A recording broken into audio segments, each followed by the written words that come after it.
Bismillahirrahmanirrahim. Assalamualaikum warahmatullahi wabarakatuh. Selamat bertemu kita di video media pembelajaran.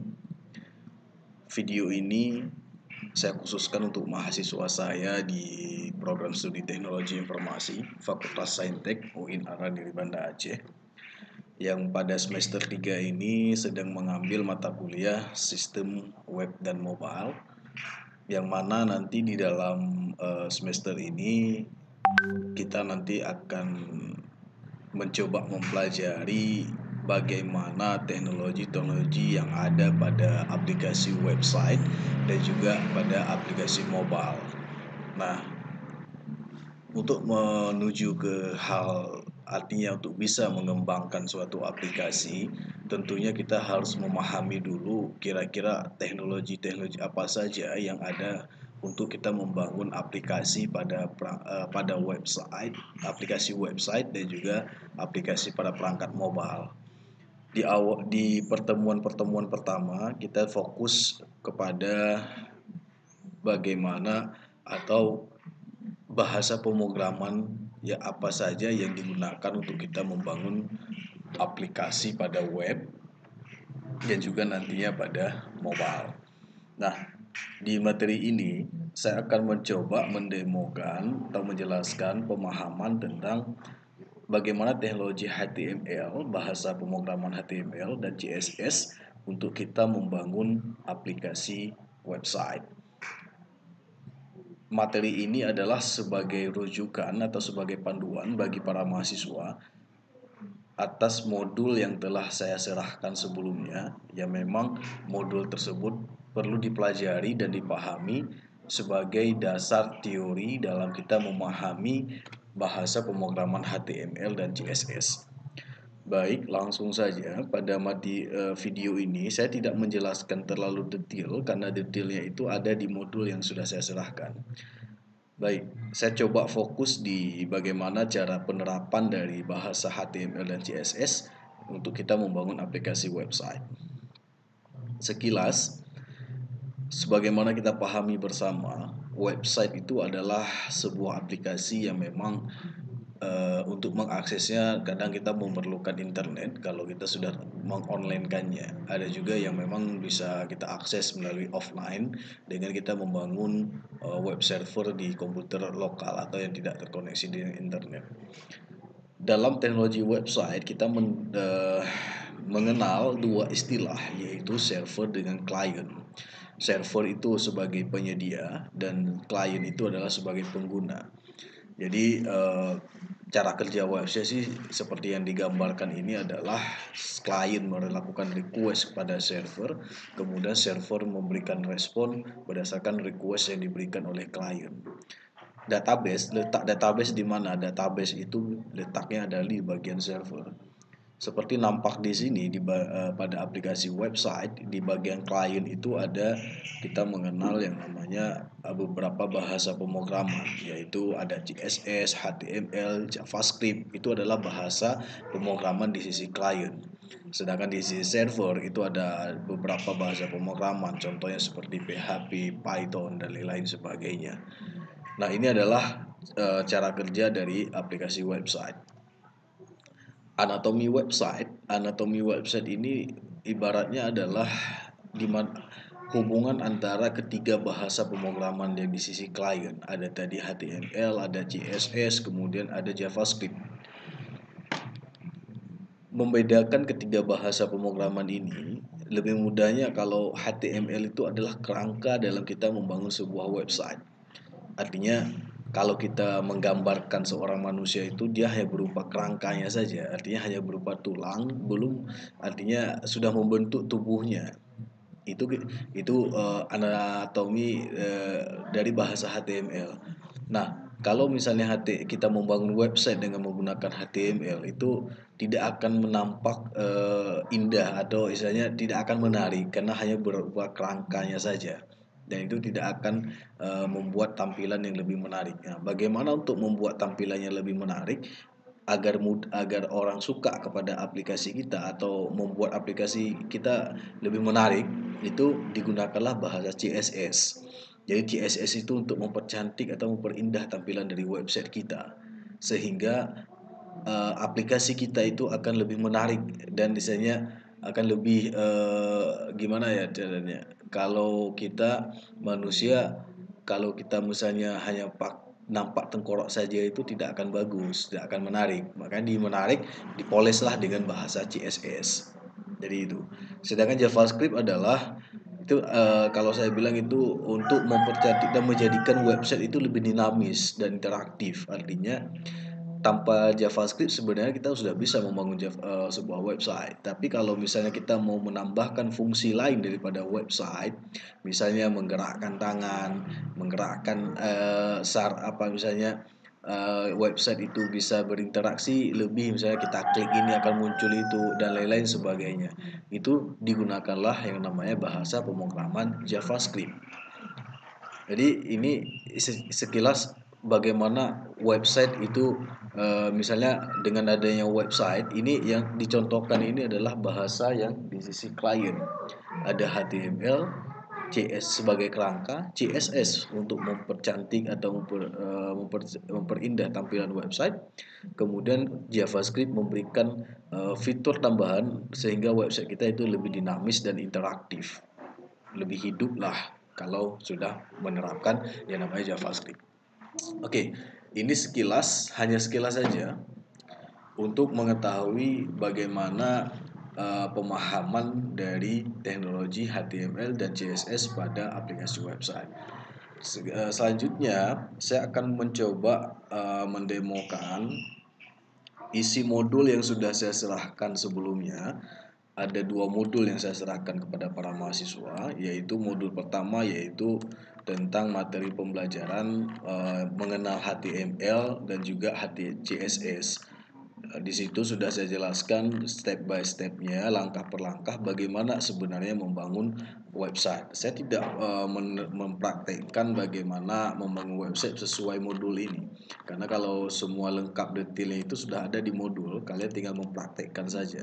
Sampai akhirnya saya akan mencoba memberikan sedikit pemahaman tentang bahasa pemrograman HTML dan CSS, karena ada beberapa mahasiswa yang kontak saya, mungkin ada beberapa kendala yang dihadapinya.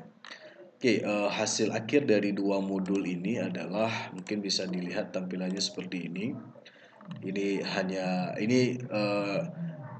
Modul ini referensi saya tetap dari web decoding dan ada beberapa dari web HTML free code game ini juga.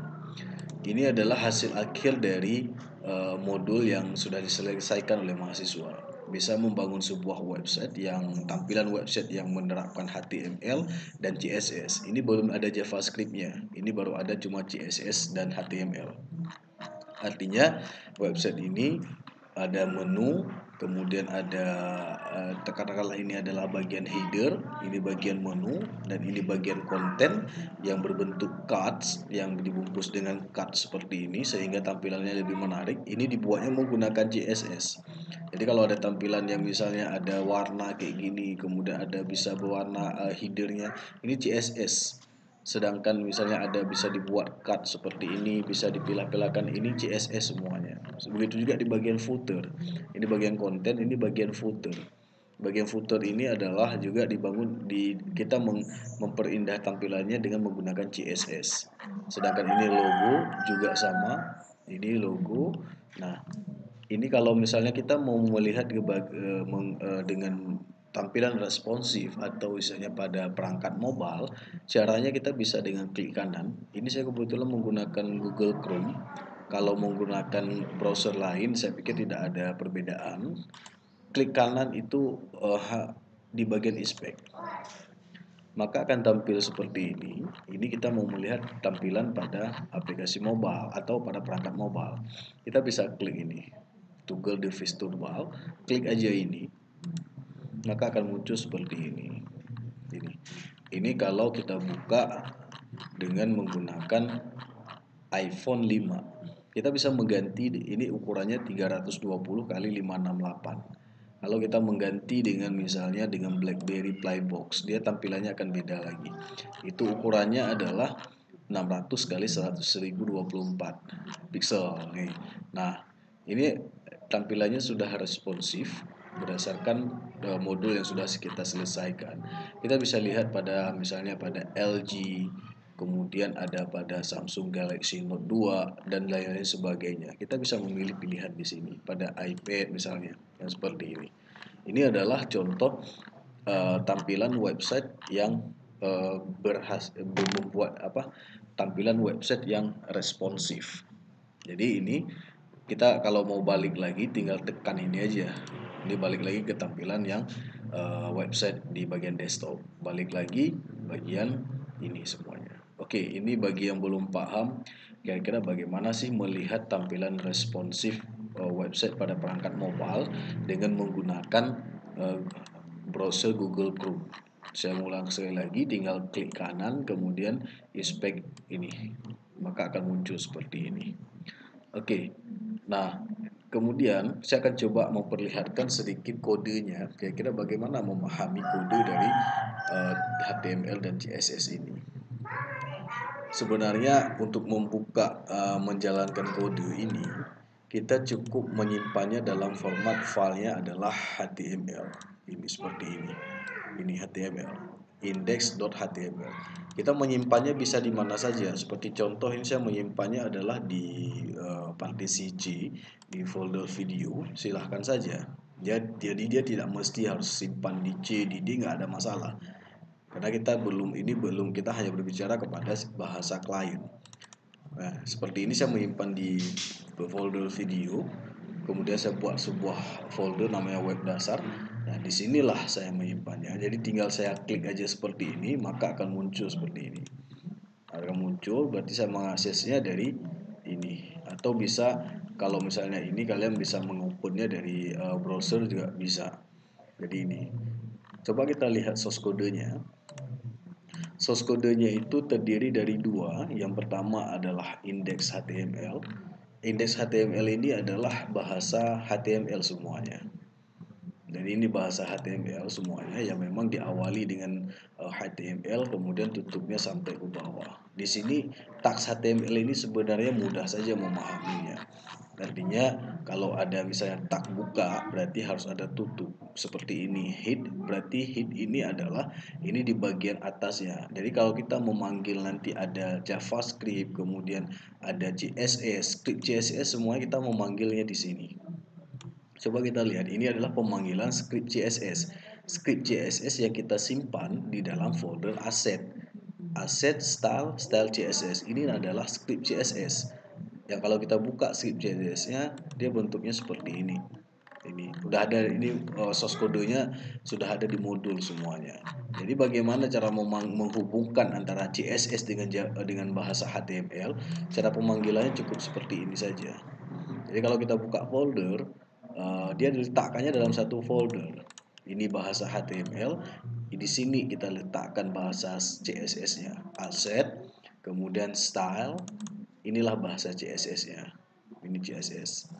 Nah, jadi pemanggilannya kalau mau gampang ini kita bisa lihat di sini. Asset style. Berarti kita tinggal panggilnya di sini. Asset ini folder, ini filenya. Jadi itu. Kemudian kalau meta name viewport content ini untuk bisa membuat tampilan fungsi untuk memperlihatkan tampilan pada perangkat mobile. Ini. Kemudian ini tutup. Artinya dua hal ini jangan diletakkan lewat dari tag head yang ini. Body ini itulah bagian tubuh daripada website kita. Jadi kalau website kita mulai dari header, menu, konten sampai kepada footer itu dibungkus semuanya oleh tags body. Tags body di sini dibuka sampai ke sini tutupnya. Di sini semuanya. Ini di bagian body jadi semua isi di dalam website kita seperti saya katakan tadi, footer, konten ini adalah semuanya dibungkus di dalam body ini semuanya. Kemudian bagian header ini adalah sebenarnya ini fungsi teknologi terbaru dari HTML yang memang bisa kita buat untuk membuat tampilan header yang di atas seperti ini. Jadi kalau di bagian atas seperti ini adalah header. Kalau kita lihat di sini ada misalnya ada div. Div ini artinya untuk membungkus atau istilahnya memilahkan antara satu konten dengan konten yang lain. Maksudnya seperti ini. Kalau kita lihat website kita, ini kan ada dua bagian. Bagian pertama adalah untuk yang warnanya biru biru tua seperti ini. Ini untuk menuliskan halaman seperti ini. Ini di bagian dari sini sampai kemari. Ini adalah bagian satu. Bagian keduanya adalah menu menu yang ini. Nah, memisahkan antara bagian satu dengan bagian dua digunakan div. Berarti ini ada div 1, ini ada div 2 untuk di bagian atas. Sedangkan yang di bagian keduanya adalah dipisahkan dengan nav atau navigasi. Kenapa nav? Karena di style CSS kita ada memberikan kode untuk bisa berinteraksi. Artinya ini kalau white ini berarti warna tulisan. Kalau font set berarti ini ukuran hurufnya. Jadi menu ini ukurannya adalah 18px. Jadi itu.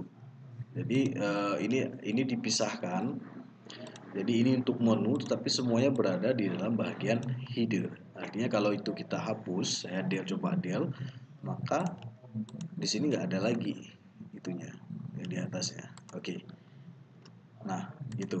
Kemudian main ini adalah dibagi berarti di bagian konten. Kalau yang di atas tadi bagian header, berarti main ini bagian konten ini. Dari sini sampai dengan kemari selain footer. Ini footer lain lagi, ini main. Ini semuanya adalah letaknya di sini.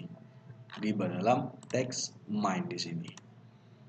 Jadi seperti tadi juga, kalau kita memilahkan misalnya antara konten satu dengan konten kedua, misalnya seperti ini konten pertama adalah sejarah, ini geografis, ini wisata. Itu memisahkan ini semuanya, kita menggunakan div.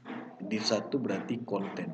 Ini apa maksudnya ID ini? ID ini adalah ketika pemanggilan. Jadi kalau misalnya ID konten ini kita lihat stylenya itu di CSS.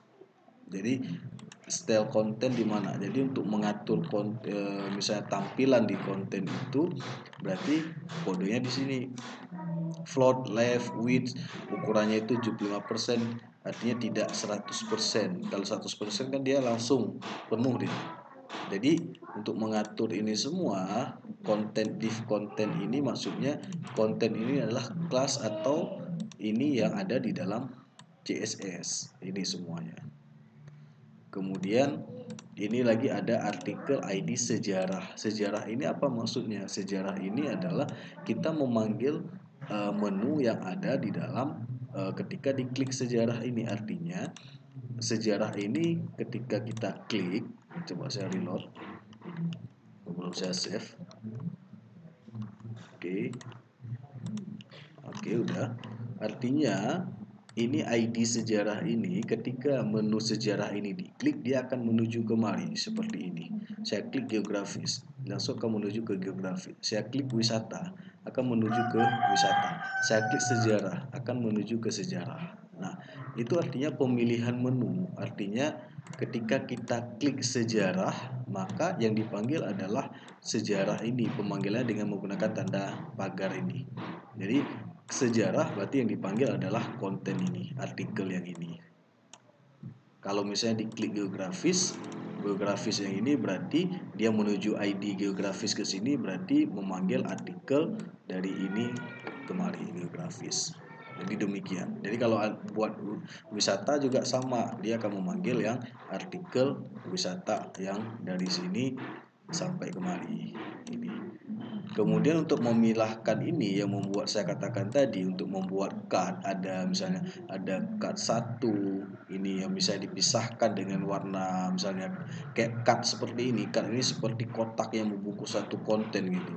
Itu kodenya ini dipanggil kita class card ini. Jadi kalau kita hilangkan misalnya di konten sejarah, saya hilangkan class cardnya, saya simpan. Jadi dia tidak akan ini lagi, tidak akan ada lagi pembungkusannya. Sedangkan yang lain masih ada. Nah, jadi itu hilang. Jadi kalau saya misalnya cut ini memanggilnya apa? Cut ini berarti fungsi yang kita buat di CSS. Ini kalau kita lihat kodenya berarti di sini di cut. Nah, ini dia. Jadi kalau kita mau mengubah misalnya ukuran daripada cut tersebut, kita bisa mengolahnya di sini nanti. margin top, margin ini, top padding dan lain sebagainya. Kita mengaturnya di sini semuanya. Di cut ini cut. Nah, itu pemahaman dari konten atau mind yang ada di dalam website kita. Kalau yang ini yang banyak bertanya kemarin. Ada Pak, saya nggak muncul gambar. Kenapa? Gambar ini kan memanggilnya kan di sini. Di sini pemanggilan gambarnya. Jadi kalau misalnya di sini pemanggilan gambar, kita pastikan simpan gambarnya berada di satu folder dengan konten website kita. Seperti saya ini, saya membungkusnya di dalam satu folder yang memang saya letakkan gambarnya di folder aset. Jadi jangan di luar folder yang lain. Itu karena kita mengambil secara offline. Saya simpan gambarnya di folder aset, kemudian image di sini, dan namanya juga harus sama. Seperti ini misalnya saya memanggilnya adalah history, berarti history, dan harus ada tipe gambarnya JPEG, JPG ini harus sama. Ketika misalnya saya tidak sama namanya, maka dia tidak akan terpanggil. Berarti ini aset ini adalah nama folder penyimpanan gambar. Image juga sama karena ada dua folder. Baru nama filenya. Jadi ini ada beberapa kemarin yang tanya, kok saya nggak muncul gambarnya. Jadi intinya kayak gitu. Jadi kalau misalnya dia harus sama, ekstensif tipe file gambarnya juga harus sama. Kemudian kelas ini seperti saya bilang tadi, kelas fitur image ini adalah pemanggilan script CSS. Fitur image di sini. Ini. Jadi dia memanggil ukuran gambarnya berapa, 100% berarti mengikuti berapa ukuran dia sendiri. 300 px yang ini semuanya adalah CSS. Jadi ngaturnya di situ. ALT sejarah ini adalah ALT ini maksudnya ketika kita bawa mouse, misalnya ketika kita bawa mouse kemari misalnya seperti ini, dia akan muncul nanti gambarnya, apa misalnya teksnya. ALT itu misalnya caption daripada suatu gambar. Nah, oke, ini fungsi daripada konten. Ini sama saja penjelasannya karena nggak ada jauh beda. Kemudian ini di section ini adalah kita membagi. Jadi di kelas wisata itu kan ada dua wisata, mana ini wisata. Ada di cut pertama di konten pertama, kemudian ada konten keduanya lagi, ada dua buah ini, ada kategorinya lah, sub kategori 1 dan kategori kedua. Jadi ada menu konten wisata, kemudian ada gambar 1, gambar 2, ada subnya. Jadi kita memilahkannya dengan menggunakan namanya section. Section 1, section 2. Jadi itu istilahnya. Jadi dibungkus oleh satu konten semuanya section ini. Oke, itu pemahaman dari sisi konten. Kemudian asid ini adalah digunakan kita untuk membuat gambar ini. Membuat gambar ini semuanya. Jadi kalau kita meletakkan gambar di sisi kiri di sini, kanan atau kiri, kanan di sini, itu semuanya kita mengolahkannya di script CSS di sini. Artikel asid kelas profile ini, jadi kita bisa lihat di sini di profile image, ukuran image-nya berapa, 200 px. Kemudian di sini semua di CSS itu diatur semuanya. Kemudian ini aside-nya ini yang jadi float dia, posisi dia berada di rise. Kalau kita misalnya mengubah live seperti itu, kalau kita lihat dia akan berlari nggak ya? Oh enggak, sorry. Ini ada pengaturan lagi nantinya.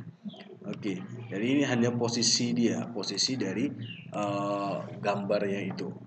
Kemudian ini ada header.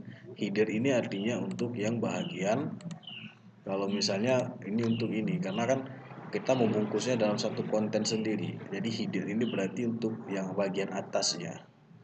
Kemudian ini ada figur dan ada semuanya lain. Ini berarti asid ini khusus untuk yang bagian di sini semuanya. Di sini. Kalau misalnya nanti mau buat satu lagi ke bawah, berarti tinggal di copy paste aja yang ini. Copy paste yang ini. Tinggal nanti sesuaikan pada style CSS ya sedikit. Coba saya tes coba tes aja. Nanti kalau misalnya kalian mau coba, disilahkan saja. Saya copy paste, saya bawa ke bawah di dalam main, saya 2, coba saya save, kira apa yang terjadi. Nah, kan ada 2 tuh. Ada dua. Jadi kalau misalnya nanti mau buat gambar baru lagi ke bawah, ya udah tinggal ganti gambarnya saja. Ini aset misalnya kalian ganti dengan gambar apa misalnya.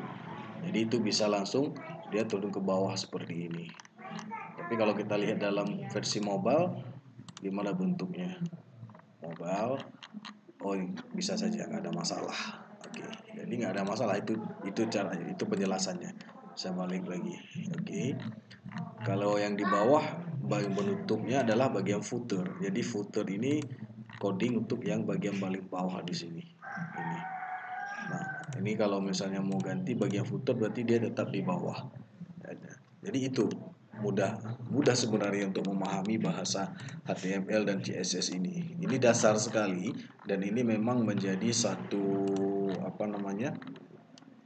suatu hal awal yang memang perlu dipelajari oleh para mahasiswa dalam membangun salah satu website sederhana. Ini bisa kita kembangkan lagi. Ini belum kita taruh JavaScript.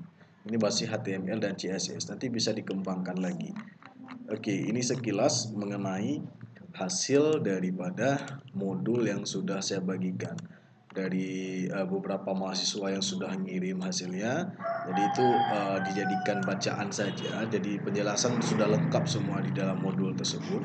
Mohon dibaca dan dipelajari fungsi-fungsi dari setiap script kode yang telah saya jelaskan tadi. Oke, mudah-mudahan bermanfaat. Nanti dicoba diganti belajarnya gini. Kalian coba ganti-ganti warna, kemudian menambahkan menu, menambahkan konten baru di sini. Kemudian seperti tadi saya praktekkan, menambah satu gambar baru logo di sini. Kemudian footernya dibagi 3. Itu bisa dipelajari dengan mengubah kode-kode di sini, CSS dan juga di HTML di sini semuanya. Oke, demikian pembahasan tentang bagaimana penerapan teknologi HTML dan CSS pada aplikasi website. Mudah-mudahan bermanfaat. Nanti kita akan coba masuk lagi di bagian kedua, yaitu tentang JavaScript. Demikian, Assalamualaikum warahmatullahi wabarakatuh.